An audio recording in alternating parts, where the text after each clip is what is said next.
Ex Machina.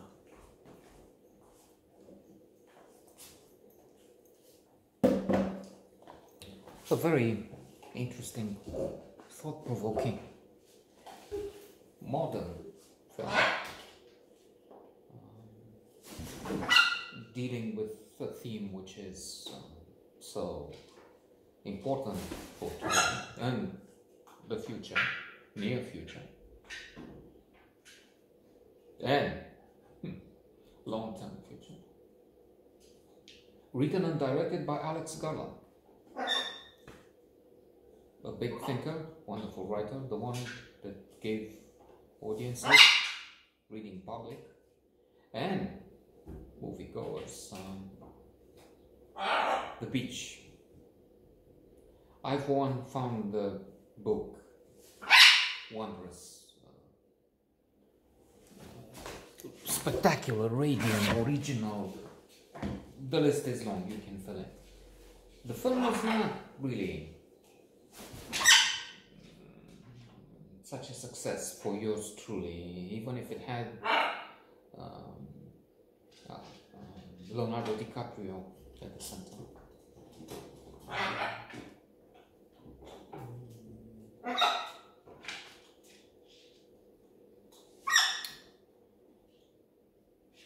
But returning to this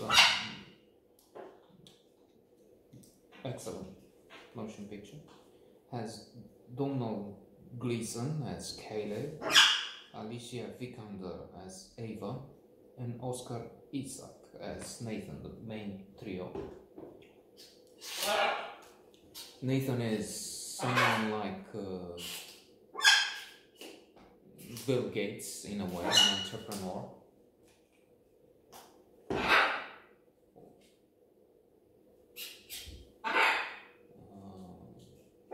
Zuckerberg, one of the others. In fact,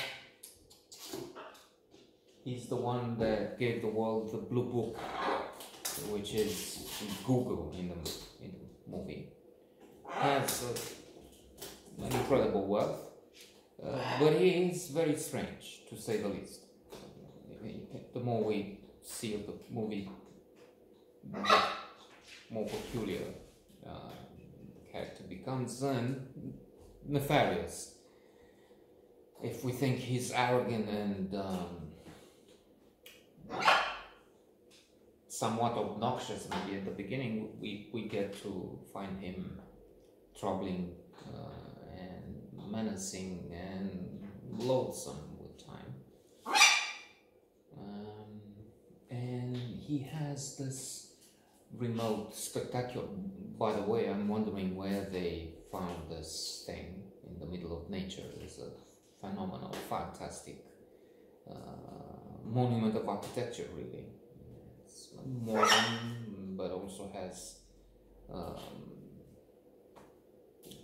ancient elements, as in there's a wall of stone incorporated at the entrance. It's fantastic.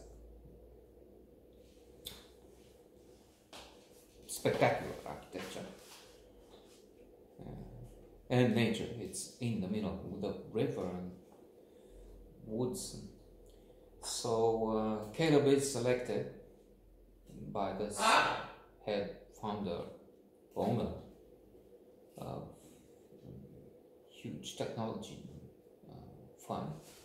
Is selected to come to see him at this location, where he comes with a helicopter, which leaves him some distance from the entrance in the middle of nowhere, again and again. It's key and it's symbolic for the whole thing. The man is remote physically and metaphorically from the world. Nathan, the troubled, disturbed genius. So he has invented artificial intelligence.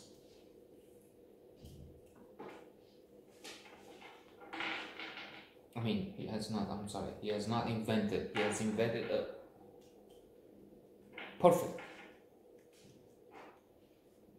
form of artificial intelligence. And he gave it the shape and form Puerto Alicia is nebun. Alicia Vikander. So splendid, in other words.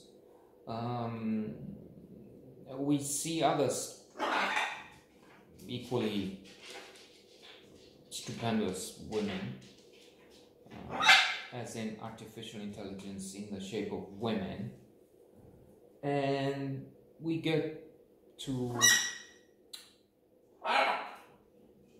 hear, if we had not already known about the Turing test, trying to see if and how sophisticated this AI is, aware of limits, aware how does it cope with one thing or another. The more we get into it, we see that in fact she wants to leave. She feels tortured, abused by Nathan, by the fact that she's not allowed to go anywhere. We have an intrigue which is very well done. There may be some portions which seem a bit strange, but human mind is not perfect. We will be replaced. That's one of the many issues in there. What rights do they have? How will they deal with humans? The notion that they will look back, Nathan says this, they will look back and say this world belonged to these primates, people who are so awkward and inept at so many things. So human mind is not, but it will be replaced, we will be replaced, that's one theory, by AI. Although there is that law, we all know, all those involved in this, we're just 20. You know, I mean, if we count them, and then we... that law, which is the first law, I think, robots will not attack humans. Well, given that this human creator is oppressing, torturing, abusing Eve, that's not accidental, the name, I'm sure. Maybe the robot has no choice, the AI. So there is this too, conflict. Who will win? Do we want the humans to win? Will it be a happy end? Well, the film is worth watching, not just for the end, but for the problems it poses, for the beauty of it, the architecture, the acting. An excellent movie.